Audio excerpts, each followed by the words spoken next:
datang ke Ponorogo dan dia ngomongnya adalah bahwa SMK harus mempunyai paten. Dalam hal patennya itu apa? Produk apa? Produk. Saya bilang ngomongmu ketinggian, ojo dhuwur-dhuwur, kesambar pesawat, mampus loh.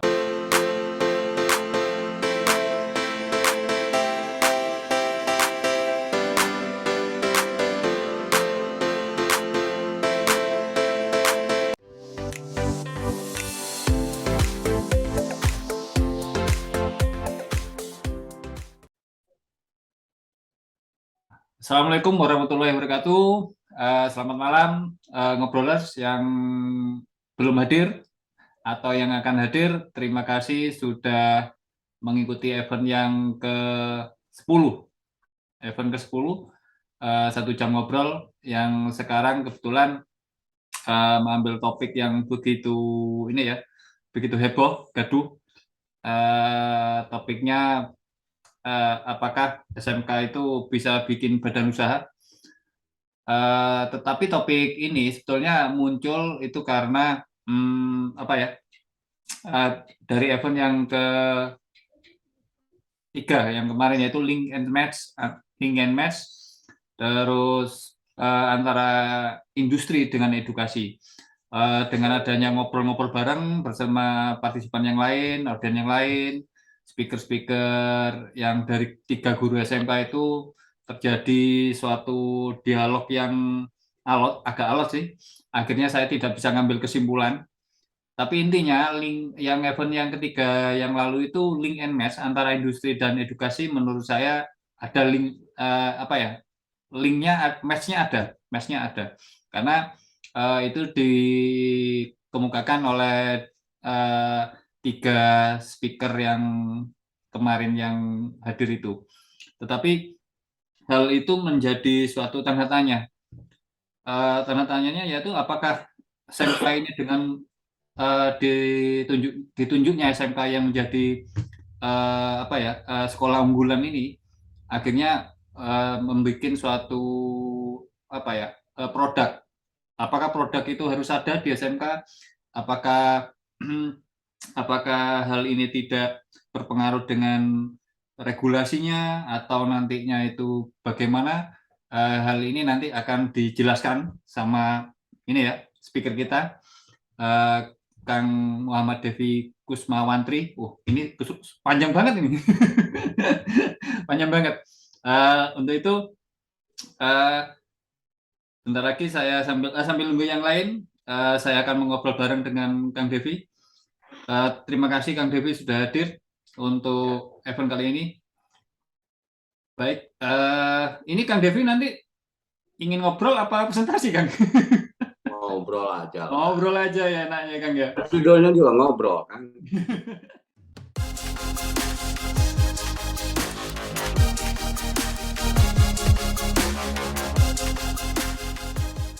Kang Devi, dengan menuju temanya yang sekarang ini, kenapa kok Kang Devi ngambil topik ini ya? Topiknya kayaknya saya ngambil topiknya justru tanda tanya besar ini. Kenapa hal ini kok bisa apakah di SMK itu bisa membuat suatu badan usaha? Kita tahu kan SMK itu sebagai tempat edukasi lah, seperti itu. Nah, menurut Kang Devi itu gimana ini kalau dikaitkan dengan topik, nanti saya narasinya enaknya gimana sampai terakhirnya, biar saya sebagai orang yang bukan di dunia edukasi, akademisi ya maksudnya di SMK, itu paham lah, ibarat saya itu orang umum untuk menjelaskan dari pihak-pihak yang memegang regulasi di SMK, yang memegang manajemen SMK itu bagaimana menurut Kang Devi. Monggo Kang, saya persilakan. Baik, jadi gini Kang, kenapa mungkin topik kali ini judulnya SMK membuat badan usaha gitu. Kenapa saya ambil topik ini? Karena gini Kang, kita harus pisahkan dunia pendidikan dengan dunia bisnis. Jangan dicampur aduk. Artinya kalau terutama mungkin saya ngomong di dunia SMK gitu ya. Di SMK itu kan kita tahu kan ada yang namanya banyak sekali program dari Kemendikbud, dari mulai kelas industri, teaching factory, wah segala macam, sampai yang terakhir ini pusat keunggulan. Oh ya, PK, ya betul. Ya, PK yang terakhir. Nah, tujuannya sebetulnya bukan sekolah di dalamnya harus bikin industri kan, Oh, tetapi memperkenalkan dunia industri ke anak-anak didik. Bagaimana di dunia industri itu pola kerjanya, kedisiplinannya itu sebetulnya yang menjadi pokok dari program-program yang diluncurkan dari Kemendikbud. Kenapa saya bilang tidak mungkin di dalam sekolah? Artinya gurunya yang ya guru, ya dia juga ngurus perusahaan gitu kan. Seperti kita tahu lah kalau di guru mungkin Kang Denny, saya kemarin jalan-jalan ke satu sekolah, mantan saya dulu ngajar, saya jalan-jalan, saya nanya bagaimana dengan administrasi guru sekarang. Saya kira cukup 1 lembar sekarang Kang. Gitu. Ternyata masih setumpuk-tumpuk juga. Gitu. Jadi gurunya tuh saya mau ngajar atau mau bikin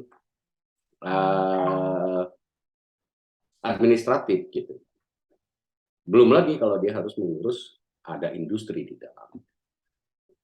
Lalu kenapa ada badan usaha? Sebetulnya gini Kak, hampir semua SMK sebetulnya sudah mempunyai dan membuat badan usaha sebetulnya Kak. Badan usaha berbentuk koperasi kan. ya. Jadi entah itu SMK negeri atau SMK swasta, sebetulnya badan usaha itu sudah dibuat, yaitu namanya badan usaha koperasi. Cuman yang kita lihat itu masih pada skala penyediaan alat-alat tulis ke murid, hal-hal yang biasa standar-standar aja.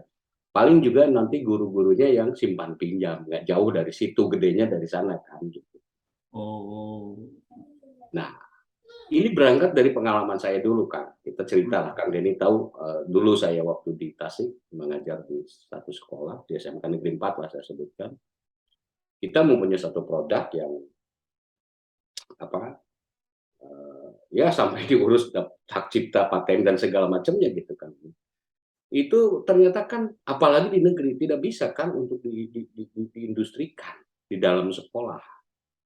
Karena pertama negeri waktu itu BLUD-nya kan belum juga di launching di Tasik. Nah, berangkat dari situ kan sayang gitu kan produk yang kita punya, produk yang entah itu ciptaannya guru, entah itu ciptaannya siapa di lingkungan sekolah, lalu pada akhirnya dibuat oleh industri luar gitu kan. Yang terjadi cuannya kan hilang ke sana kan. Keuntungannya itu jadi kita yang sebagai penemunya misalkan atau sebagai penciptanya akhirnya kebagiannya ya jatahnya kecil gitu.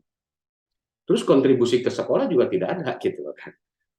Nah, badan usaha yang saya maksud di sini mungkin hanya memungkinkan, kemarin saya berpikir hanya memungkinkan untuk sekolah swasta kan. Oh ya, ya. Betul. Kalau negeri dulu kan banyak sekali aturan dan sekarang ada BLUD dan yang sekarang kayak di Jawa Barat sudah dirilis gitu kan. Tetapi pada poinnya adalah BLUD juga masih kebingungan juga kan sekolah bagaimana harus mengaturnya gitu kan. Jadi kalau badan usaha seperti yang sekarang saya pegang posisinya itu benar-benar berbentuk PT. Nah, PT ini didirikannya oleh SMK. Oh. Komisaris-komisarisnya nggak jauh-jauh Mas, komisarisnya ya kepala sekolah, ya Negeri apa sekolah. swasta nih, Kak? Negeri Iya. apa swasta ini? Kenapa? SMK negeri apa swasta ini? Swasta Mas. Oh, swasta. Oke. KPGRI 2 Ponorogo. Oh, kok. Oke. Jadi saya pun sampai hari ini Pak Mas Denny, saya terdaftar di Dapodik sebagai guru, Mas. Tetapi saya tidak diberi jam mengajar. Tapi saya diserahi tugas untuk mengelola PT. Yang alhamdulillah sih PT-nya sekarang sudah 5 PT Mas yang kita punya.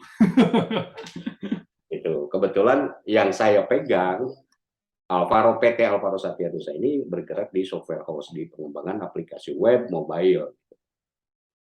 Ada juga yang di BIS, itu Alvaro Satya Trans. Jadi Mas Denny kalau lihat ada BIS lewat Jember, lewat situ, ada Alvaro Satya Trans, nah itu perusahaan anak perusahaan kita, Mas, gitu.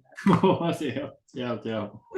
Alhamdulillah 1 Agustus kemarin kita mengakuisisi satu ISP. Kita beli juga ISP-nya. ISP. Ya. Jadi banyak usaha yang sudah kita jalankan. Tetapi misinya, Mas, misi kami di PT ASN itu, karena kita berasal dari SMK, maka kita banyak melayani SMK-SMK. Salah satunya pendampingan mungkin dalam hal kami punya yang namanya ada ASN Academy, itu untuk jurusannya RPL, Mas. Oh, RPL, ya. Ya, jadi ada ASN Academy. Pertanyaannya, kalau bikin akademi di sekolah gitu pasti bayar ya, Kak? Betul nggak? Iya, pasti.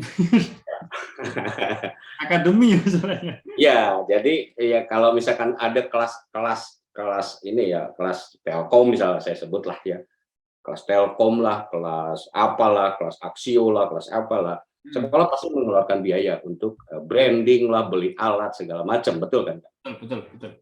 Nah, kita sekolah-sekolah yang bergabung dengan perusahaan kita itu tidak ada hal seperti itu, Kak. Anda mau bikin ASN Academy ya sudah, MOU dengan kami.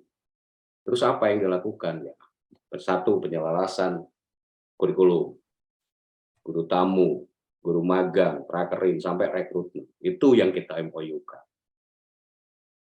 Jadi apakah harus bikin logo ini gitu kan di sekolahnya? Kalau mau ya bikin sendiri aja gitu kan. Ya. Jadi kami berikan kit-kitnya ini, kalau mau bikin ini image-nya ini segala macam itu silakan Anda bikin. Tapi kami tidak pernah menarik uang. Termasuk aplikasi-aplikasi yang kita punya, semuanya free dipakai. Satu mungkin dari sisi prakerja, dari sisi untuk kewirausahaan ada yang namanya bisnis anak SMK. Ada aplikasi untuk jasa servis, aplikasi bisa itu sudah ada di Play Store, di Apple Store sudah ada itu semua. Itu bisa digunakan oleh SMK secara free, secara gratis. Nah, apakah tadi disebutkan bisa? Bisa, kan? Semua SMK sekarang bisa. Entah itu bentuknya PT, jangan CV, kalau CV kan perorangan gitu. PT, kalau tidak koperasi, sebetulnya kan koperasi itu bisa digedein loh, kan? Koperasi? Tapi anggotanya milik bersama, operasinya milik bersama akhirnya kan? Iya, ya kan jadi komponen sekolah juga, kan? Oh iya. Dan misalkan apa sih yang membuat kami berhasil membuat sebuah PT, bukan sebuah, malah sekarang sudah 5 kan PT-nya gitu kan. Ya. Poinnya nih kan, poinnya apa sih yang akan membuat sekolah itu berhasil membuat sebuah perusahaan? Nomor 1 kan saya kasih tahu nih, ini pengalaman saya ya gitu kan, versi saya, pengalaman saya. 1, strong leadership. Kepala sekolah kunci dari semua, kan. Karena di sekolah ada 2 jenis kepala sekolah, kan. Ada bisnis kepala sekolah, ada kepala sekolah berbisnis. Beda kan? Beda. Nah, kalau kepala sekolah berbisnis, maka keuntungan balik lagi ke sekolah. Ya. Kalau bisnis kepala sekolah ya baliknya ke dia sendiri. Ini kan yang konvensional ini, yang nomor 2. Yang kedua, kan? Ya. Yang kedua, itu suara harus sama semua. Jangan ada egosentris di seluruh komponen sekolah. Contoh misalkan, saya punya Kang Denny ini misal guru di salah satu sekolah. Ya. Kang Denny ini membuat suatu produk. Apapun itu, sesimpel apapun sederhana selama itu bisa dijual, itu produk bakal menguntungkan, betul kan? Ya, pasti betul. Nah, ketika misalkan oleh lingkungan sekolah ingin dijadikan itu sebuah produk yang bisa dijual, rata-rata kan orang yang punya produk itu tidak mau dia menyerahkan ke satu perusahaan. Jadi di antara guru-guru atau komponen sekolah itu tidak boleh ada yang egosentris. Tidak boleh ada yang apa namanya, gue nggak mau lah gabung sama ini juga gue mikirin perut sendiri lah poinnya itu. Ya, rata-rata gitu. Iya, jadi egosentris di antara seluruh lingkungan sekolah, masyarakat sekolah itu harus dihilangkan dulu. Nah itu yang terberat sebetulnya kan. Alasan lain kenapa kita bikin kan? Karena histori kita, pengalaman kita ketika bekerja sama dengan industri kan. SMK ketika ingin bekerja sama dengan industri. Ada yang datang menawarkan kalau mau bekerja sama dengan kami, taruhlah tadi kan yang akademik kelas-kelas itu kan ada yang 300 juta. Saya masih ingat itu Samsung minta 300 juta, harus beli alat ini itu. Dari satu sisi betul kan. Karena kami juga pernah melakukannya dengan yang lain. Tapi ternyata hasilnya nih yang kami rasakan gitu kan. Ini mungkin case-nya hanya di kami ya kan. Hanya MOU itu hanya untuk menaikkan rating aja. Effort ke anak-anak untuk menaikkan itu tidak ada. Jadi hanya untuk branded oke, dia kena gitu kan. Tetapi ketika anaknya diminta, misalkan nih Kang, saya masuk ke satu kelas inilah, kelas industri apalah gitu kan. Harusnya kan dia yang didik, harusnya kan. Dia yang ciptakan, terus misalkan ada muridnya yang ini, dia bisa direkrut kan, seharusnya kan bisa seperti itu. Ya, betul. Tapi kan kenyataan berapa persen kan yang bisa? Betul nggak kan? Betul. Karena nggak lucu juga, misal nih ada satu industri A, wah dia bayar sekolahnya, bayarnya itu memang judulnya beli alat-alat yang, ya kan, beli alat-alat yang harus sesuai spek mereka lah gitu kan. Sekolah memaksakan bisa 300 juta, ada loh yang berani kan sekolah mengeluarkan 300 juta. Ada. Gitu kan. Terus ujiannya aja bayarnya sampai 60 juta. Ada berani banyak yang sekolah begitu. Yang saya tahu banyak. Kami berpikir kalau saya punya duit 300 juta, kenapa tidak dijadikan modal kami saja buat PT sendiri gitu. Nah, akhirnya waktu itu 2016 saya bersinergi. Awalnya saya di SMK PGRI 2 kan ditempatkan ada salah satu divisi. Jadi di SMK PGRI 2 ada namanya divisi Research and Development kan. Ya, R&D, ya. Ya, R&D. Jadi saya ditempatkan di situ sebagai kepala R&D-nya. Tidak pernah mengajar saya Kang itu. Di PGRI 2 tuh guru yang tidak pernah mengajar. Kenapa? Karena akan merusak tatanan. PGRI 2-nya udah apik gitu, kan sudah keren lah gitu kan. Nah, akhirnya saya di R&D, tugas saya hanya untuk meriset segala hal termasuk hubungan dengan industri. Akhirnya saya mencetuskan bagaimana kalau kita buat sajalah PT sendiri. Sehingga saya bisa ikut tender, bisa ikut. Ya alhamdulillah kan, gitu beberapa pekerjaan sudah kita dapatkan. Ya, nggak jauh-jauh juga di lingkungan pendidikan juga, gitu kan maksudnya, gitu kan. Iya kan? Ya mungkin saya buka saja contoh ada beberapa aplikasi yang digunakan di Kemendikbud itu dengan kami, gitu. Dan itu benar-benar kita ikut prosesnya, gitu. Nah mungkin Kang, jadi apakah bisa SMK? Bisa. SMK bisa. Oke, SMK bisa. Syaratnya tadi satu kan, ada peribahasa ini kan Kang, domba kalau yang mimpinnya serigala mengaum semua kan. Iya kan? Ya. Nah, serigala dipimpin domba mengembik semua Kang serigala. Jadi tetap kunci keberhasilan ini bisa berjalan di sekolah, bisa membuat seperti ini, strong leadership, kepala sekolahnya. Karena gini mungkin, mohon maaf, ini pandangan saya dan apa yang saya lihat ya Kang ya. Kalau kepala sekolahnya tidak punya jiwa entrepreneurship, kacau kan kalau di SMK. Dia tuh harus punya sense of business. Kenapa? Ya memasarkan anak kan bisnis kan. Ya, betul. Nah di kami kan bertanya, ada yang bertanya, berapa persen keterserapan siswa Anda? Saya setiap tahun 800-an orang gitu kan. Ya. lulusan SMK PGRI 2 itu 80-85% diterima bekerja gitu. Contoh kerjasama dengan UT, United Tractor, kita kerjasama itu disebar oleh UT, Mas. Gitu. Malah alhamdulillah kemarin kita menjadi juara 1 Astra Showcase Indonesia.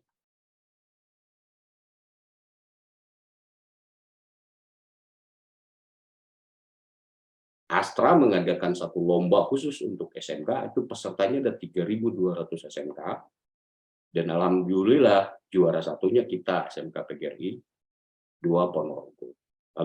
Dapat lumayan lah, Kang, daripada PK gitu kan. Dapat hadiahnya lumayan lah. Ya. Ya, bukan lumayan lagi sih nilai segitu, 2,5 miliar lah dapat hadiahnya. Dan saat ini karena saya masih terdaftar juga guru gitu kan, ini ada lomba lagi yang dilakukan Astra itu kepada ke IoT-nya, dan ini anak-anak semua guru terlibat kan dalam proses ini. Tetapi untuk diindustrialisasikannya kan tidak mungkin di sekolah. Ya. Contoh beginilah, kalau alat ini misalkan kepakai, ini saya kasih lihat lah, masih prototyping seperti ini kan, lumayan ya, masih tetap pakai Arduino lah ya, nggak jauh-jauh beda nih kayak begini. Di pabrikasi kan nggak mungkin kan di sekolah. Makanya kita buat PT-nya. Kalau saya ini keluar lagi kan, habis lagi kita keuntungannya. Yang ada hanya dapat 2%, 3% kan dari situ. Uangnya akan kembali lagi ke luar. Nah, prinsip pimpinan kami ngeluarin uang dari saku kiri atas, Mas. Pindahin ke kanan atas. Pindahin lagi ke belakang, ke depan. Balik lagi ke sini. Ya. Jadi si uang itu akan berputar di dalam aja terus, Mas, gitu kan. Ya, betul. Nah, jadi mungkin konsep yang di kami seperti itu. Apakah sekolah lain bisa? Saya menyatakan bisa kok, asal niatannya sama semua. Harus semua gitu kan. Tidak bisa hanya kepala sekolah saja. Nanti kalau kepala sekolah ujungnya ya tadi saya bilang, bisnis kepala sekolah jadinya. Gitu kan. Tapi kalau kepala sekolah berbisnis, semua keuntungan akan kembali ke sekolahnya lagi. Dalam bentuk apa? Banyak, Mas. Dari hasil ini saya SMK PGRI 2 tahun 2017 dapat bantuan dari pemerintah Tianjin, Cina. Itu 86 miliar loh, Kak. SMK Ponorogonya ya? Ke PT-nya apa SMK? SMK-nya kan. Kan anak-anaknya magang di saya, prakering di saya, Mas, semua. Gitu loh. Wong di saya ini sekarang ada 2 anak SMK PGRI 2 dan tidak pernah pulang. Sudah 2 tahun, Mas. Dari kelas 1 dia di sini. Coba bayangkan, Mas. Bisa nggak? Mungkin di sekolah lain nggak bisa, kan? Ya. Betul. Bagaimana pelajaran? ASN ini di mana posisinya? ASN ini di Ponorogo apa di... jadi tanda tanya terus. Di saya ada... Oke. Kantor awalnya kami di Ponorogo, Mas. Ya, terus? Awalnya, jadi nge-base saya di Ponorogo. Tetapi sejak COVID, saya minta dipindahkan di Tasik. Oh, gitu. Jadi PT Alvaro Satya Nusa itu posisinya ada di Tasik. Nah, kalau yang Alvaro Satya Trans itu di Ponorogo, kalau bis gitu, Mas. Bis pariwisatanya. Nanti Mas akan keluar lagi namanya Bima Satya Trans. Nah, itu yang antar kota, antar provinsinya, Mas. Jadi nih sampean butuh untuk pariwisata ada Mas Alvaro Satya Trans. Ada teman tenang. Silakan dipromosikan. Jadi mungkin yang saya sampaikan kurang lebih, kalau pertanyaannya apakah SMK bisa gitu kan membuat badan usaha, saya jawab bisa. Syaratnya tadi 1, strong leadership, 2, pimpinannya juga harus punya jiwa entrepreneur. Jangan yang hanya duduk di belakang meja menjadi raja kecil di sekolah. Gitu kan. Dia harus mempunyai wawasan yang luas tentang dunia bisnis. Bagaimana dia tidak menguasai, kalau bagaimana bisa memasarkan anak kalau dia hanya sebatas di belakang meja tidak tahu dunia luar. Kan banyak, Mas, yang seperti itu. Kalau kepala sekolah saya, Mas, itu hanya ada hari Senin di sekolah. Kebayang nggak? Ya, bayang. Jadi kalau hari Senin, dia nggak bisa diganggu full harinya untuk sekolah. Sisanya dia mencari celah-celah peluang-peluang. Untuk apa? Untuk pengembangan sekolah. Tetap balik lagi ke sekolah, Mas. Kita punya apa, eksakavator segala macam itu kan ada yang sewa, ada apa, itu kan jadi duit balik lagi. Maka alhamdulillah sih Mas, kesejahteraan guru-gurunya juga meningkat. Jadi sudah tidak akan mendengar yang ya gajinya 20.000 per jam atau 25.000 per jam. Ya sebagai gambaran sih mungkin di sana Wakasek itu sudah 7 digitan Mas, 7-8 digit. Wakasek gitu ya? Ya, Wakasek, Kaprong, polis tinggi lah gitu. Nah itu kenapa? Itu karena tadi Mas, kebersamaannya dulu, samakan dulu suaranya. Kita mau begini, gimana kalau ada yang kan selalu ada gitu Mas yang wow gue juga bisa sendiri, ya sudah dikeluarin aja dari sekolah, selesai. Kalau di kami gitu, lu ikut kereta gue, ikut aturin gue, nggak mau ya sudah keluar kereta, selesai kan. Jadi tidak ada yang ribet-ribet lagi. Poinnya mungkin seperti itu. Nah, resep-resep lain kalau mau lebih tahu ya datang aja lah ke SMK PGRI 2 Ponorogo, langsung lihat, langsung tanyakan, langsung buktikan, sudah selesai gitu. Kalau saya kan ini cuma menceritakan Mas Denny, menceritakan apa yang saya rasakan, apa yang saya alami, kebetulan saya pelakunya gitu. Nah, mungkin itu saja dulu Kang Denny, barangkali ini siapa yang wow, udah. Udah Ilham, setuju, udah lah. Baik, nanti ada ininya sudah, ada waktunya.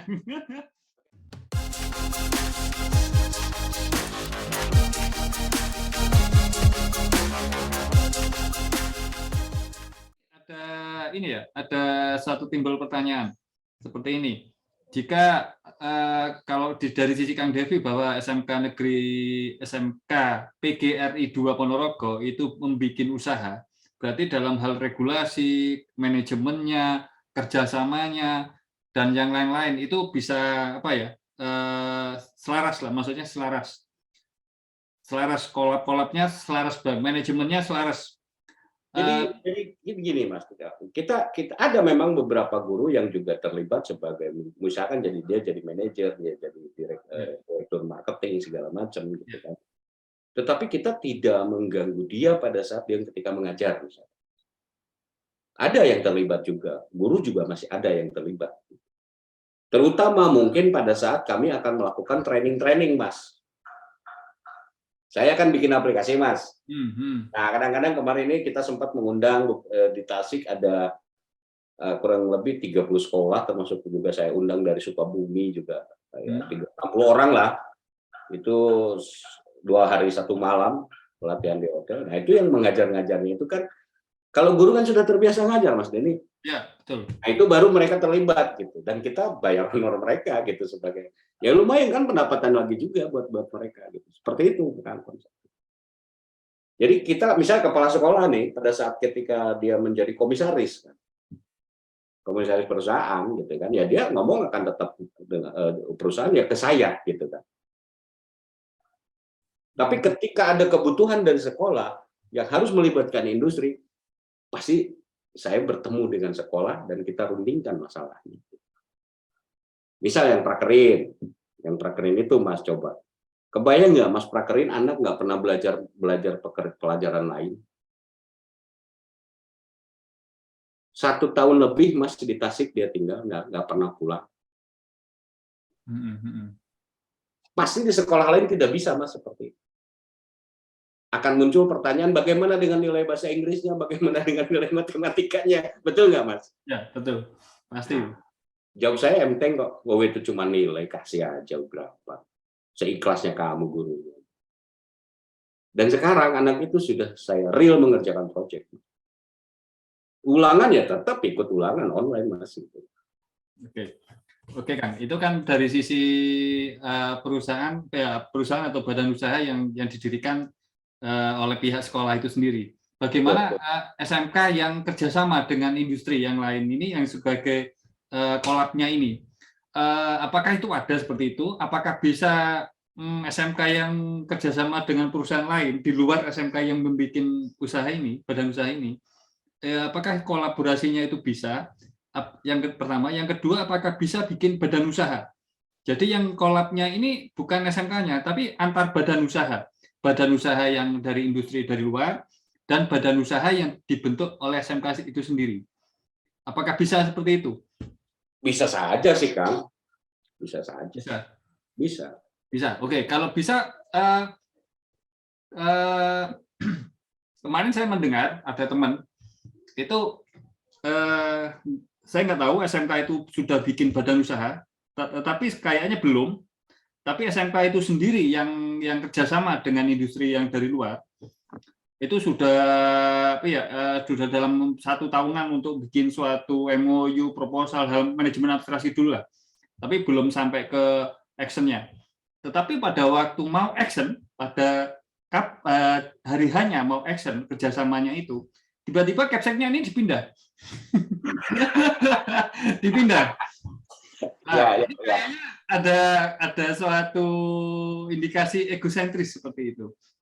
Nah, kalau sudah ada seperti ini, egosentris, berarti di atasnya kepala sekolah ini berarti ada suatu suatu inilah ikut-ikutan untuk memanage badan usaha ataupun dengan industri yang di luar yang diajak kerjasama itu. Apakah dengan adanya seperti itu, ibaratnya mungkin dari di atasnya kepala sekolah mungkin dinas pendidikan ya yang ikut-ikutan. Dalam hal ini apakah bisa terjadi seperti itu di SMK yang swasta ataupun mungkin di negeri? Kok tiba-tiba memutuskan MOU, bukan MOU-nya nggak putus, sebetulnya MOU-nya nggak putus, tapi yang memegang regulasi di SMK itu sendiri tiba-tiba dipindah. Oke, jadi begini, Kak. Kalau tidak diatur dari awal, ada rule yang menyatakan bahwa misal nih kepala sekolahnya si A nih kan. Ya. Nah, ini kan dia misalkan mendirikan PT, kemudian dia komisaris di PT ini kan. Ya. Nah, kalau dari awal tidak dijadikan rule, misalkan event dia pindah, dia tetap juga komisaris di sini, tidak akan terjadi kan terputusnya satu produk atau satu kerjasama dengan industri yang lain. Berarti solusinya ada badan usaha itu ya berarti ya? Iya kan. Begitu kan. Kalau sekolahnya sudah bikin rule, siapapun yang masuk ke sana kepala sekolahnya harusnya tidak bisa rubah. Betul ya. Kenapa yang terjadi di sekolah itu ketika ganti kepala sekolah, ganti lagi kebijakan, betul nggak? Iya, pasti seperti itu. Karena yang di bawahnya tidak gini, Kang. Ya. Jadi kadang-kadang, ini keretanya dia bawa gerbong sendiri, ini kereta ini gerbongnya sendiri. Tapi kalau di dalamnya sudah kuat rule-nya, tidak akan terjadi hal seperti itu. Siapapun orangnya, kalau aturannya sudah jelas, sudah mengikat, tidak akan terjadi, Kak. Kalau di kami, Pak, misalkan nih kepala sekolah saya sekarang ganti, loh dia posisinya di komisaris masih oke nggak? Ya. Karena sudah dipisahkan gitu. PT-nya ya akan tetap terus jalan kan, even walaupun karena dia juga memiliki saham di situ gitu loh kan. Ya. Gitu loh. Jadi makanya mungkin Kang dari saya, kalau di kami di SMK PGRI 2 kan ada semboyan tidak tertib, tidak baik gitu. Ya, dan makanya kita harus tertib semuanya Kang. Dari mulai rule-nya, aturannya, sehingga hal-hal yang tadi Kang Denny ungkapkan itu ya diminimalisir. Terjadi pastilah gitu kan, akan ada gitu kan sesuatu hal, tapi minim gitu kan, karena sudah kita perhitungkan. Kalau menurut saya sih gitu kan. Baik Kang. Oke, saya paham sekarang. Berarti SMK itu jika tidak ada suatu campur tangan dari pihak kedinasan, pihak pemerintahan daerah, berarti harus mendirikan suatu badan usaha itu tadi. Itu sudah diatur ya, mungkin istilahnya di BLUT tadi itu. Ya. Terus bagaimana ini orang umum ya, contoh orang umum yang dalam artian anaknya belum masuk SMK atau yang sudah alumni dari sana, regulasi ya, hal seperti ini kan terjadi suatu apa ya, suatu pemahaman bahwa SMK itu sebetulnya tempat edukasi, tempat pendidikan. Ya. Ya, betul kan? Nah, Ya. dengan adanya hal seperti ini, berarti kan sudah menjadi ini ya, menjadi perubahan bahwa SMK itu juga tempat berbisnis, betul kan? Ya. Jika SMK itu punya badan usaha, misalnya seperti itu. Ya. Nah, bagaimana membuat suatu informasi yang membuat informasi untuk orang umum, kita ini itu bisa memahami bahwa intensitas suatu di SMK itu juga pendidikan, juga bisnis. Seperti itu bagaimana menurut Kang Devi? Gini Kang, ya jelas itu pasti akan bisnis apa ya di dunia pendidikan ada bisnis. Sementara kita tahu bahwa di dunia edukasi itu bukan untuk berbisnis, dia akan menjadi satu hal yang kayak bertolak belakang. Ini adalah mungkin kita menjelaskan itu bahwa semua keuntungan yang ada di perusahaan itu kan untuk memajukan sekolah, terutama di duitnya, Mas. Apakah kita akan selamanya tergantung ke Kemendikbud? Banyak kan sekolah itu yang sekarang tuh mengharap terus, kalau dulu ya zaman proposal kayaknya tiap hari dia kirim proposal gitu kan. Ya, paham. Oke, Kang Denny. Ya, paham. Oh, maaf. Kami sudah 5 tahun tidak pernah dapat bantuan apapun dari Kemendikbud. Karena kami tidak mengajukan. Kita iseng kemarin coba-coba, udah bikin iseng gitu kan. Dapat kan, kita ketemu malah saya yang dimarahi sama pimpinan gitu. Lu ngapain gitu kan bikin gituan gitu. Mungkin kita aja sekarang udah hidup ngapain juga gitu. Artinya apa, Kang? Ketika kita tergantung terus dengan kementerian, ya mending kementeriannya masih ada. Kalau kementeriannya bubar, why not? Tidak menutup kemungkinan, Kang. Jangankan kemarin aja di mana? Pakistan atau apa yang negaranya bubar? Ya. Jangankan hanya level kementerian, Kang. Ya kalau negeri, sekolah SMK negeri kalem aja, tenang-tenang aja. Kami swasta harus hidup, Kang. Ya. Ya kan? Caranya apa kami hidup? Satu, perbanyak kami dapat jumlah siswa. Alhamdulillah kan, siswa kami 3.000 kan. Gitu kan? Nah, yang kedua, kalau jumlah siswanya sudah banyak juga, kita tambah lagi usaha, maka kita semakin berdiri kokoh. Itu aja kan sebetulnya poinnya. Jadi kalau di kami, Kang, jangan terlalu berharap dengan apa yang namanya bantuan-bantuan. Bukan kita tidak mau, kan. Ya sudahlah, banyak tuh yang ngotot-ngotot pengen. Ujung-ujungnya mana hasilnya? Pertanyaannya. Bantuan sekian M hanya jadi bangunannya yang keren, yang megah. Hasil didiknya ada nggak? Sebanding tidak. Iya kan, Kang? Ya. Kita jujur aja lah, kita ngomong jujur-jujuran, nggak usah muluk-muluk, segala macem gitu. Ada memang kan, tapi tidak semua. Ada yang sekolah juga hebat, selain kami ada banyak yang dapat bantuan, sampai bisa mengirim tenaga kerja, anaknya pintar-pintar, canggih-canggih, banyak kan yang berhasil, tapi lebih banyak yang gagal. Kenapa kan? Karena jiwanya jiwa pengemis semua. Maaf saya harus ngomong gitu. Banyak seperti itu. Kami yang saya bilang sudah 5 tahun kami tidak pernah minta bantuan. Alhamdulillah kami hidup dari mana ya? Dari perusahaan ini, Mas. Bisa kok kami biayai. Awalnya ya memang kami dibiayai sekolah. Duitnya kan sahamnya kan dari sekolah semua kan, Mas. Ya. Iya kan? Tapi setelah sekian settle, udah kita bisa balikin lagi, Nah, kami menghindari ketergantungan karena kami swasta, Mas. Jadi jangan ini harus dibedakan dengan konsep negeri ya. Ya kalau negeri ya santai-santai aja lah. Siswanya 10 orang juga 20-30 orang masih jalan lah gitu kan. Kasarnya kayak begitu ya kalau saya ngomong. Tapi kalau kami kan harus survive. Kami harus hidup. Caranya bagaimana ya tadi? Jumlah siswa alhamdulillah kan tiap tahun sekarang ya 800 sampai 1.000 lah tiap tahun gitu kan kita dapat.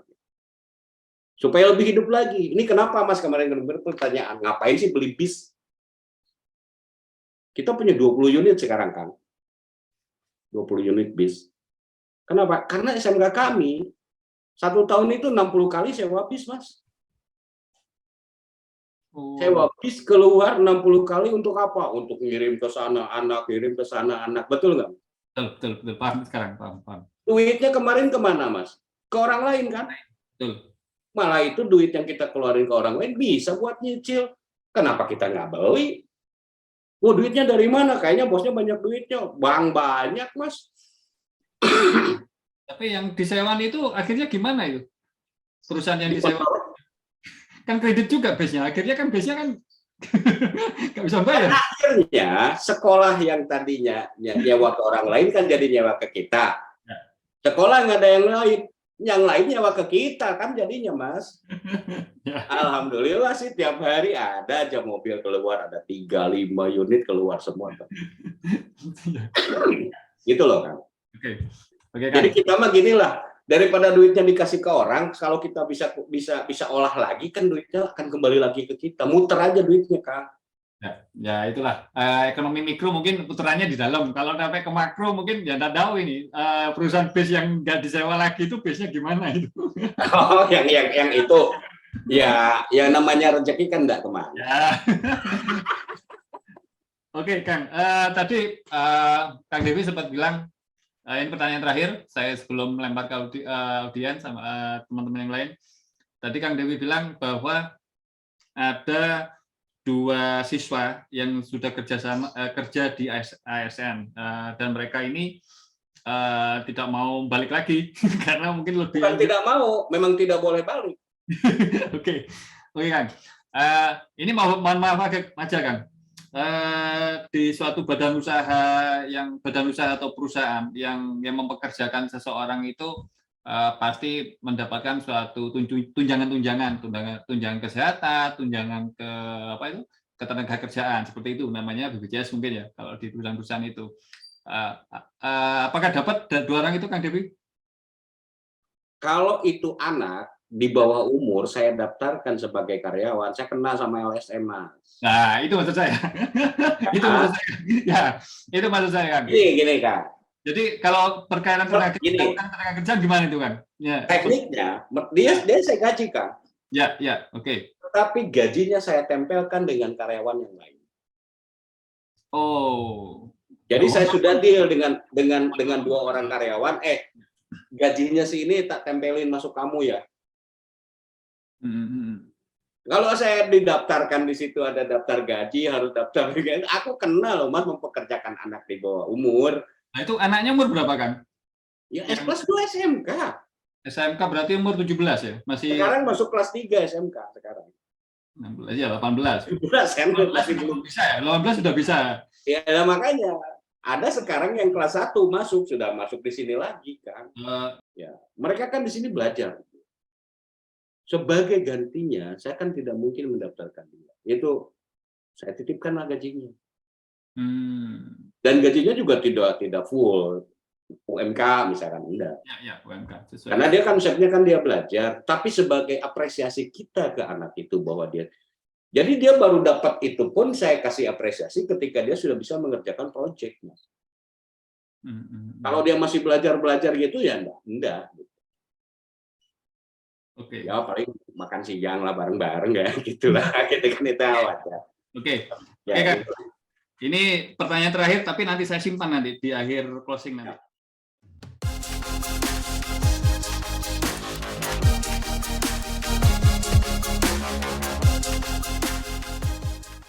Saya Kendar Hermawan dari SMKN 2 Kota Tasikmalaya, kebetulan sebagai staf engineering staf guru di Electrical Engineering Department.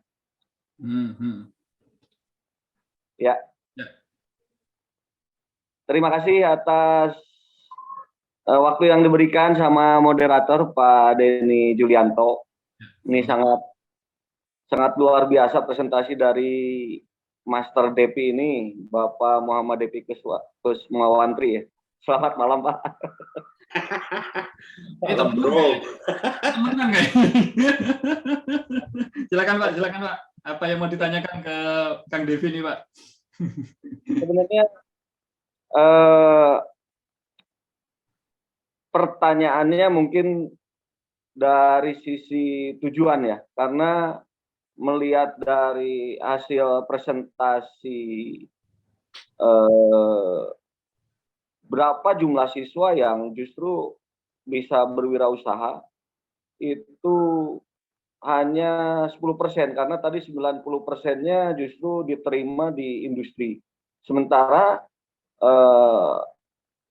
visi mungkin dari pendidikan vokasi sendiri itu sebagai salah satu jembatan supaya anak justru presentasi berwirausahanya yang lebih tinggi dibandingkan yang bekerja ataupun yang melanjutkan. Karena kan kita tahu SMK bisa itu SMK BMW ya, bekerja, berwirausaha dan melanjutkan.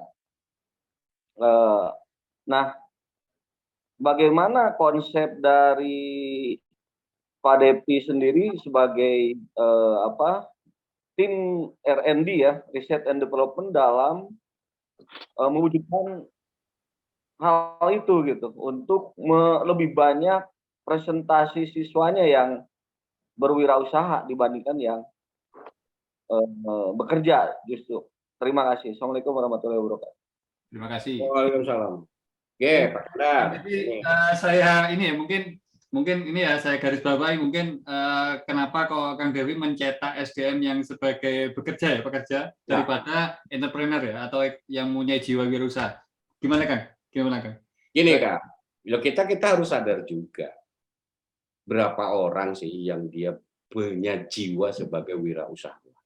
Satu, adapun orang atau anak yang dia mempunyai mental wirausahawan, kadang terkendala di apa Kang? Modal. Solusinya apa? Kita sudah punya solusi Kang. Kami sekarang sedang membuat program untuk satu anak yang jurusan TPM, teknik permesinan, itu kita akan kita bangun satu tempat usaha dengan seleksi ketat. Dia memang sudah mempunyai jiwa usahanya. Kita akan siapkan satu bengkel.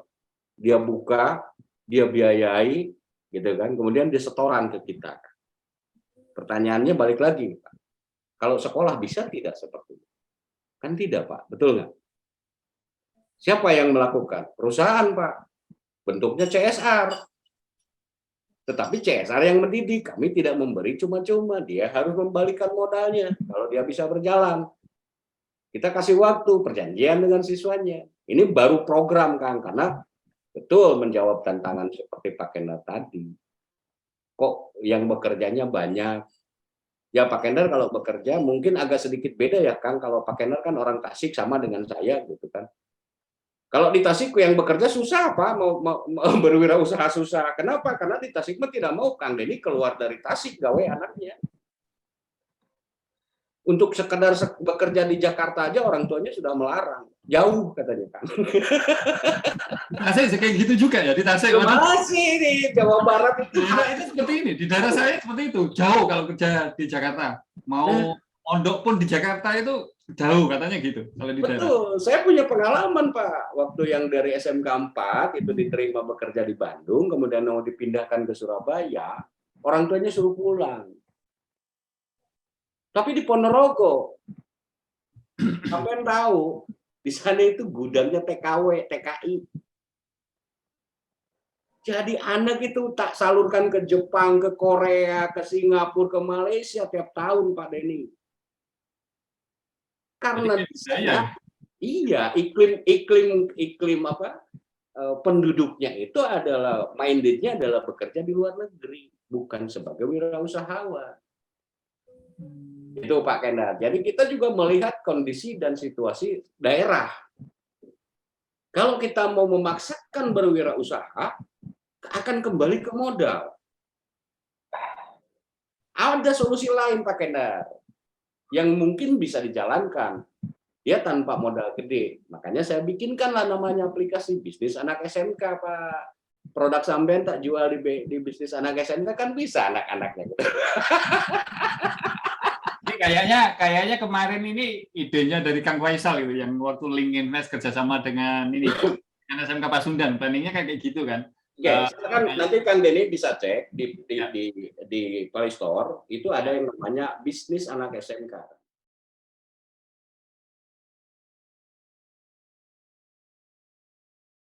SMK, ya. Nah, itu untuk menumbuhkan jiwa wirausaha siswa-siswa kami, siswa-siswa SMK. Bagaimana tekniknya, silakan Anda download, silakan Anda registrasikan, gitu kan. Kalau di kami gini kan konsepnya, bisnis anak SMK itu anak itu dilatih sampai menghitung berapa margin keuntungan yang dia mau ambil. Dan duit dari keuntungannya itu kita tahan 1 tahun sekali untuk dibayarkan apa? Karena kan kami ada SPP kan. Oh ya, ya. Keuntungan dari siswa itu masuklah ke SPP. Tapi untuk modal dan misalkan ada ongkos kirim, itu mereka bisa tarik, gitu loh.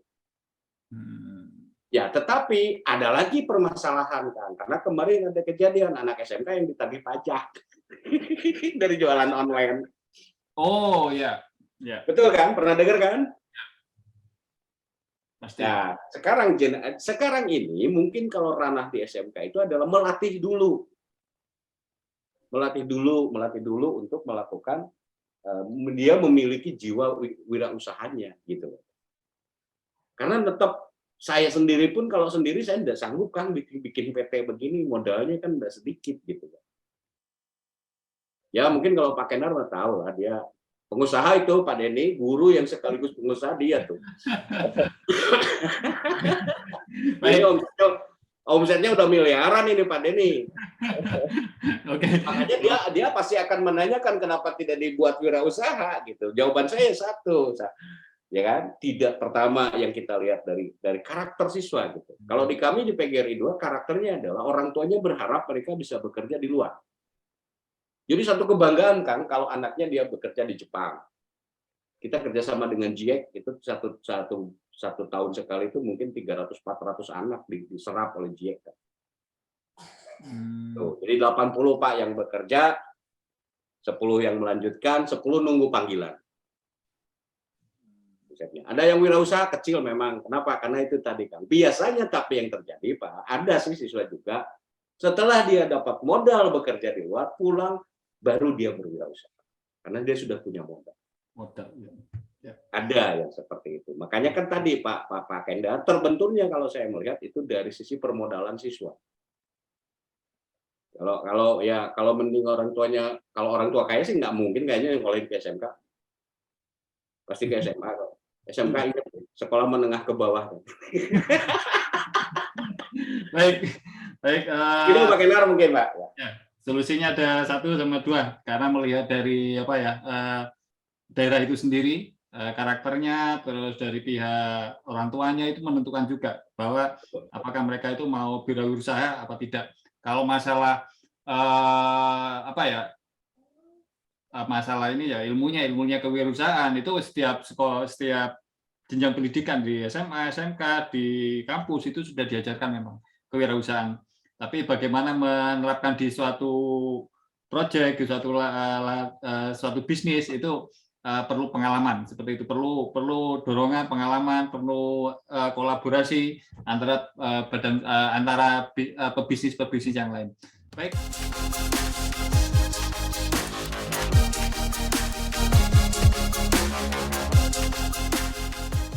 Ini Kang, ini asik di topiknya kan. Memang lagi lagi ketemu dengan saya sih tulangnya. Siap. Betul sih kata Kang tadi. Masalah utama kan kita kan di negeri sama swasta beda ya. Ya kan, betul sekali. Saya sudah mulai dulu sejak awal-awal dulu lah, setelah kita ketemu pas di Pekumbu dulu. Sudah mulai mencoba-coba gimana sih membuat konsep usaha di SMK. Mulai dari UP dulu ya. Ya. Dulu kan UP dulu namanya. Nah jadi betul sih. Semua masalahnya adalah masalah di regulasi, ya kan? Ya. Selain itu pertama yang paling saya suka tadi kata Kang Devi ini, kalau leadernya tidak paham dengan usaha, sia-sia semua. Itu sih kendalanya, Mas. Jadi pas kita mencoba pertama awalnya kan di UP dulu kan, pas di UP kan belum masif seperti ini kan, masing-masing jurusan membuat usahanya. Nah, kemudian penghasilannya setor ke sekolah. Cuma jumlah setorannya kan nggak jelas mau berapakah gitu kan, tergantung pimpinannya. Nah masalahnya Ya betul kata Kak Lutfi tadi, kalau di bawah tidak kompak, ke atas bakal kacau balau, betul sih itu. Ketemu dengan saya semua Mas, nyata semua tuh, memang saya mengalami semua itu, bahwa kalau di bawahnya tidak kompak, pasti ke atasnya bakalan nggak jalan gitu. Oke, Betul. di UP hangus, artinya kita dapat usaha, teman-teman lain pada sirik, ya kan? Ah, Ya. dia bahaya ini, dia usaha pakai aset sekolah, hitungannya nggak jelas. Ya gitulah. Saya masih ingat dulu di sekolah saya yang lama kan, kami sempat dulu punya, belum ada IndiHome, masih pakai SPD semua kan. Ya. Ada tower yang ICT dulu, tower ICT kan ingat Kang Lip itu kan. Jadi di sekolah itu ada sekitar 8 atau 10 klien lah, sekolah sama instansi. Itu panas sekali. Itu penghasilannya kemana gitu kan? Kok yang nikmatinya dia aja gitu kan? Pas sekolah nggak kebagian. Akhirnya karena apa namanya itu persekongkolan itu, towernya ditumbangin dengan alasan sudah karatan, sudah nggak layak pakai, membahayakan penduduk katanya. Ditumbangkanlah towernya. Sekaligus dengan usaha kami tumbangkan gitu. Itu nyata memang konspirasi itu loh Mas. Itu betul nyata sekali.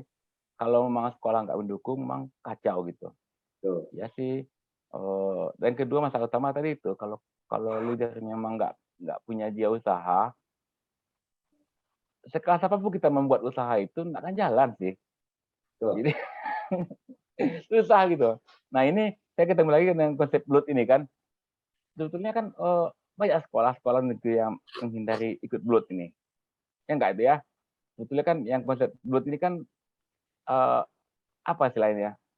Sekolah negeri kan banyak ini. Artinya kalau bisa jangan ikut lah gitu. Kenapa masalahnya gini? Kalau dikatain kalau dulu saya dengar istilahnya blood ini sekolah mesti melapor ke dinas income-nya semua gitu.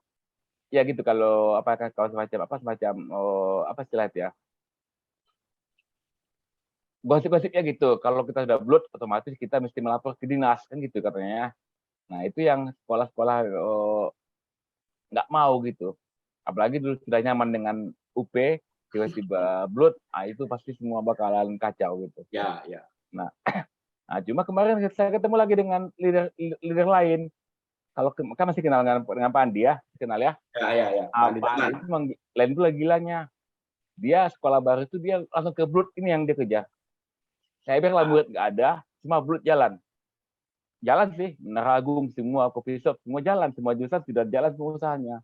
Dia fokusnya ke blood dan jalan sih gitu. Siswa nggak ada, tapi karena dia otaknya bisnis. Ya itu, saya bilang saya ketemu dengan kepala sekolah yang beda visi dan memang betul beda. Nah, dia malah yang memaksa supaya bawahannya begini. Padahal siswa nggak ada loh. Sekolah kecil, sekolah kampung nggak ada siswa. Siswa bisa jalan. Nah, jadi memang fokus dia ke bloodnya. Waduh, ini kacau nih. Jadi memang kembali ke awal tadi sih, semua tergantung dengan leader nggak sih. Kalau memang belum punya, kita ingin kita buat PT Pak. Untuk apa PT? Mau gimana ini ya? Mau apa ini ya? Kan udah nyaman ini. Jadi ujung-ujungnya mentah semua gitu. Ya kan? Nah, jadi gitu sih. Kalau swasta kan oke lah. Swasta memang butuh survive tadi, betul ya. Kayak dia apa? Kalau Kang tahu yang di Metro ya, Kang Dani di Metro Lampung itu kan memang udah jalan tuh usahanya itu PT-nya, PT Kejaten apa namanya saya lupa itu. Sampai kemarin dia pas musim Covid kemarin memproduksi hand sanitizer, memproduksi banyak lah yang dia produksi ketika itu. Ya. Itu memang swasta dan dia tahu peluangnya jadi buat PT. Jadi sih kayaknya konsep ini bagusnya memang di swasta yang jalan karena dia sudah punya otak survive. Kalau di negeri ya mungkin udah aman. Di negeri mah sudah aman, di zona nyaman itu aja. Betul. Kalau di negeri kan dia kan pikirnya ngapain kita buat ini. Nggak ada. Nah, ya itu sih. Yang penting minimal ngajar 24 jam. Nah, yang penting ya jalan, sertifikasi dapat, udah aman, udah cukup lagi. Tapi kalau swasta mah saya lihat kayak kemarin kayak yang gimana? Yang ditanya udah hilang ini apa ini? Kalau sudah ada komparasi antara SMK swasta sama negeri ini. Ya, yang mau tanya apa ya? Ya kalau bosnya nggak punya pikiran usaha ya gimana jalannya gitu. Betul. Itu sih. Nah, jadi caranya kita buat PT kalau topnya sendiri nggak pingin takut membuat itu gitu. Makanya mungkin gini udah kalau di negeri, jangan mimpi misalkan membuat PT. Yang BLUD saja yang memang sudah ini juga tadi kan. Ya sampean ngerasakan lah bagaimana di negeri itu, karena mau begini enggak lah, mau begini enggak lah. Ini terlalu nyaman kan. Betul. Betul sekali. Ya, Ini Mungkin dari sisi visinya yang berbeda ya. Ya. Jadi bagaimana kami mencetak justru wirausaha yang lebih banyak dibandingkan bekerja. Jadi betul memang kata Pak Depi, ini kayaknya selain master bisnis di sekolah, juga beliau sebenarnya sudah aplikasikan yang namanya pedagogik, pedagogik gitu ya. Karena di dalam pedagogik itu ada yang namanya among, ngemong, terus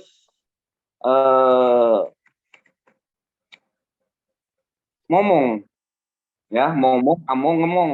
Artinya mengasuh itu, kalau tidak salah mengasuh. Jadi kita melakukan pengasuhan terhadap siswa, dan ini sudah dilakukan oleh Pak Muhammad Depi ini. Cuman di kami pertama yang kami sorot itu adalah bagaimana menciptakan siswa yang mempunyai mental berwirausaha, walaupun ya mungkin tadi kendalanya di modal. Kalau saya sih, udah Ilham barusan juga sudah cerita bagaimana susahnya membentuk UP-nya sampai dihancurkan dengan tower-towernya gitu. Towernya yang dihancurkan termasuk UP-nya kan. Ya. Karena tidak dikelola, pertama tidak secara profesional. Gitu kan. Tidak dikelola secara profesional. Dan kalau negeri, saya kira kalau negeri memang susah untuk dijadikan membuat badan usaha yang berbadan hukum PT misalkan. Dengan BLUD pun saya kira mungkin konsep-konsep bisnisnya juga masih belum jelas juga. Kenapa? Karena ya itu jiwa entrepreneurnya, kepalanya tidak semua mempunyai jiwa bisnis. Mungkin kalau Pak Kenner cocok jadi kepala sekolah, dia karena pebisnis gitu. Ya, kalau udah Ilham tadi cerita Pak Andi Dahman, karena saya tahu beliau gitu dikejar BLUD-nya ya karena dia memang berjiwa bisnis gitu. Ini sama-sama punya jiwa bisnisnya, cuma memang kami swasta itu harus survive, poinnya kan itu. Nah itu perbedaannya Pak, perbedaannya ya seperti itu. Kalau di swasta itu kan gimana caranya survive dan perusahaan yang dibangun itu bisa menghasilkan dan bisa menjadi mendorong supaya sekolahnya maju gitu. Kalau di negeri mungkin kita kan sudah ada BLUD, di bawahnya ada koperasi, menjalankan sistemnya itu dan adanya yang namanya keterbukaan sehingga semuanya bisa merasakan dan bisa bekerja sama tentunya gitu. Yang jelas aturannya Pak menurut saya sih kalau di negeri. Jadi ya kalau udah bilang tadi udah Ilham bilang kan ya ini keuntungannya kemana, larinya ke siapa itu nggak jelas hal-hal seperti itu tuh ya mungkin yang harus dibenahi dulu gitu kan. Dibenahi dulu. Entah siapa nanti yang makanya kan Kang Denny saya bilang di awal tadi. Satu sekolah kalau sudah mempunyai rule of the game untuk sekolahnya, siapapun kepala sekolahnya, dia harus menjalankan apa yang sudah menjadi komitmen di lingkungan sekolah itu. Gitu. Ya, betul. Jadi memang ada perbedaan karena regulasi ya di swasta negeri itu seperti itu. Apalagi pemerintah juga monitoring ya kalau dia. Karena kan gini Kang ya, ada aturan juga kan untuk pegawai negeri itu kan tidak boleh PT dan lain-lain kan nggak mungkin makanya. Tidak boleh mempunyai badan usaha, apalagi jadi makanya gitu kan. Nggak bisa. Dibentuklah BLUD, tapi BLUD pun itu sebetulnya Kang, kalau BLUD tadi konsepnya seperti yang di kami jalankan, satu visi, saya kira akan berhasil juga. Akan berhasil juga. Tetapi ya itu harus ada rela berkorban. Inilah Kang Denny, saya sendiri bisa bikin aplikasi. Saya bisa bermain di microcontroller, saya bisa bermain di jaringan. Apakah saya harus egois dengan itu, Kang? Sendirian capek. Ya, bisa. Betul. Dapatnya ya kecil-kecil, Kang. Ikannya nggak pernah dapat paus, betul nggak, Kang? Betul. Tapi ketika sampean sudah berbentuk badan usaha, beda. Ya minimal tidak paus juga hiu lah gitu kan yang dapatnya gitu kan. Ini berapa biji? Sedikit menambahkan Pak ya, dan saya di Jawa Barat kebetulan kita punya regulasi untuk gubernur sendiri ya sebagai pionir mungkin ya di Indonesia dengan adanya TRK-nya, dengan ada Kemobnya, kita itu benar-benar terikat dengan sistem kehadiran, sistem bagaimana pembelajaran supaya berjalan di dalam kelas. Itu sangat sulit sekali untuk membangun wawasan kewirausahaan dalam sekolah. Nah, itu yang jadi permasalahan salah satunya. Sehingga kalau misalkan benar-benar mau dibangun perusahaan yang berbasis di sekolah, itu harus ada orang luar, harus ada entertain yang memahami dan kemudian masuk ke dalam sekolah negeri, khususnya di Jawa Barat. Karena kalau kita misalkan tidak punya keinginan yang kuat sebagai pebisnis, ya itu bisa dibayangkan pulang jam 5 sore, nyampe ke rumah belum beres-beres segala macam, itu beres jam 7 malam. Nah kalau tidak ada keinginan untuk maju sebagai seorang pengusaha, itu nggak bakalan bisa untuk menjalankan sistem bisnis yang ada di luar sekolah. Karena sangat luar biasa ketatnya kehadiran. Yang dimaksud Pak Kendor tadi, bahwa pebisnis itu kalau maksudnya di SMK negeri itu kalau ada badan usaha lebih baik dari orang luar yang punya jiwa entrepreneur, pebisnis, juga ngerti manajemen perusahaan seperti itu. Baik, ini saya kira sudah 1,5 jam ini Kang Devi.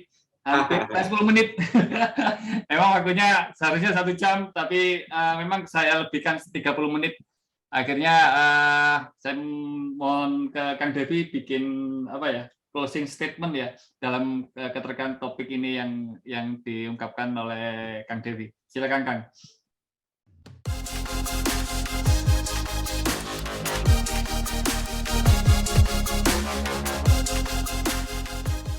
Baik. Sebagai penutup mungkin satu hal saja. Saya ulang lagi bahwa mungkinkah SMK membuat badan usaha? Mungkin. Bisa apa mungkin kan? Bisa dan mungkin. Balik lagi aja ke sekolahnya. Mau apa tidak? Peluang lebih besar? Ya? Peluang lebih besar di SMK swasta atau negeri? Swasta. Okay. Swasta. Kenapa? Karena orangnya sudah bebaskan. Tidak terlalu banyak aturan yang mengikat. Kalau di negeri, ya BLUD sajalah jalankan dengan profesional. Karena itulah lembaga legal Anda untuk sekolah negeri adalah BLUD. Badan usaha juga kan, itu BLUD. Tidak melulu harus PP. Gitu. Jadi poinnya adalah kita semua bisa. Ingat semboyan SMK. SMK bisa. Bisa apa? Ya harus bisa jelasin gitu. Ya bisa. Saya juga bisa buat PT. BLUD bisa saya jalan. Tapi kuncinya adalah 1, strong leadership. 2, pemimpin yang mempunyai jiwa entrepreneurship. 3, rela berkorban seluruh komponen sekolah untuk tujuan itu. Itu Kang, menurut saya. Baru yang namanya badan usaha itu bisa berjalan dan berkembang. Terima kasih Kang Denny. Oke. Ini closing statement yang bagus sekali ya.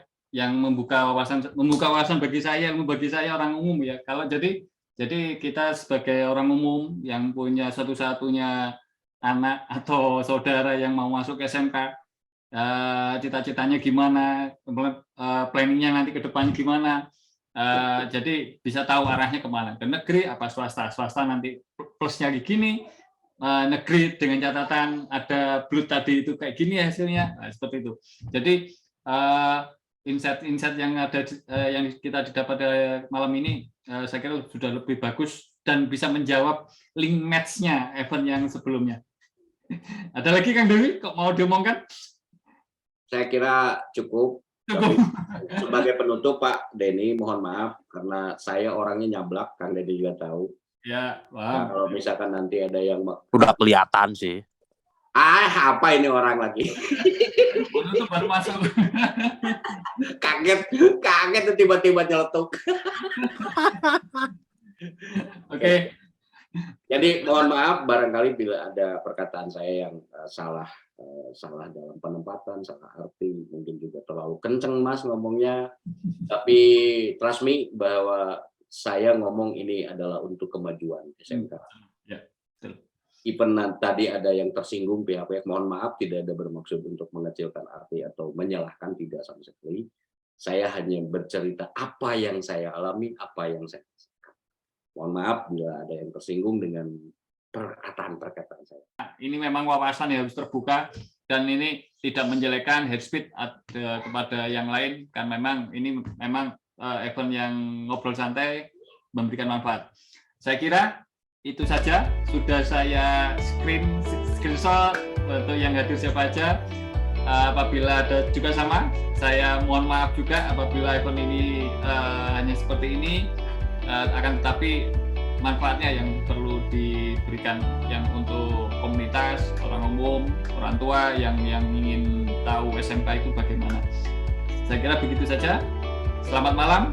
Assalamualaikum warahmatullahi wabarakatuh. Terima kasih Kang Dewi, mohon maaf. Terima kasih, terima kasih Pak Genda, terima kasih yang lain. Assalamualaikum warahmatullahi wabarakatuh.